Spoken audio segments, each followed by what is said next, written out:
This is our Unit 6 group discussion analysis with this week's ITSE standards. ITSE standards are addressed through efforts to redesign learning spaces, restructure how schools function, and creating deeper learning experiences. Issues to be addressed include rethinking the roles of teachers, creating more personalized learning experiences for students, and advancing the digital equity of students as well as school personnel. Developments in technology include wearable technology, makerspaces, virtual reality, online learning, artificial intelligence, and robotics. I covered the 2016 K through 12 Horizon Report. Okay, and then the 2017 NMC Technology Outlook with the emphasis on Chinese higher education.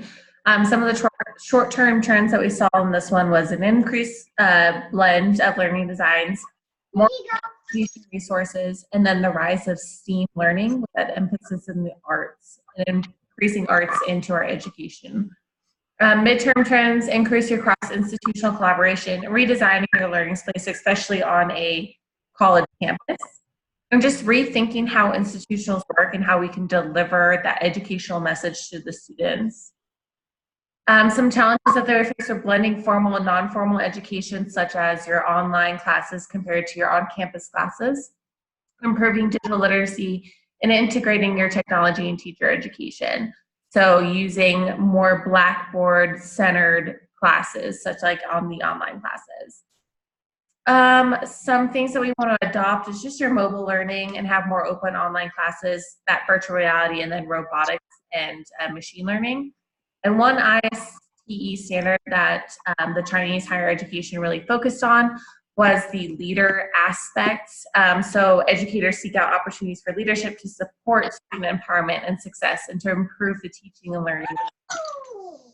And I'll go ahead and pass it along to Abby. Okay, so I am covering for this unit the Horizon Report 2019 Higher Education Edition. And this unit talks about the 6 key trends, accelerating technology, adoption, and higher education. The report divides the trends into 3 categories: the long-term trends, the midterm trends, and the short-term trends. The long-term trends cover rethinking how institutions work and modularized and disaggregated degrees. Basically, it's rethinking how institutions work involves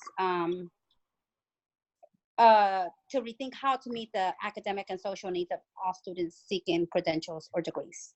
The midterm trends involve advancing cultures of innovation and growing focus on measuring the learning. Advancing cultures of innovation would mean providing students with like opportunities to learn skills beyond conventional disciplinary knowledge, and then focus teaching the learning skills to prepare for the workforce. The short-term trends include redesigning learning space and blended design.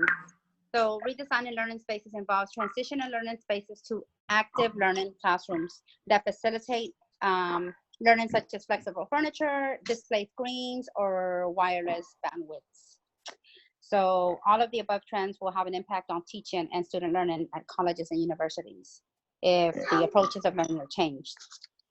So yeah, that sums up our Unit 6.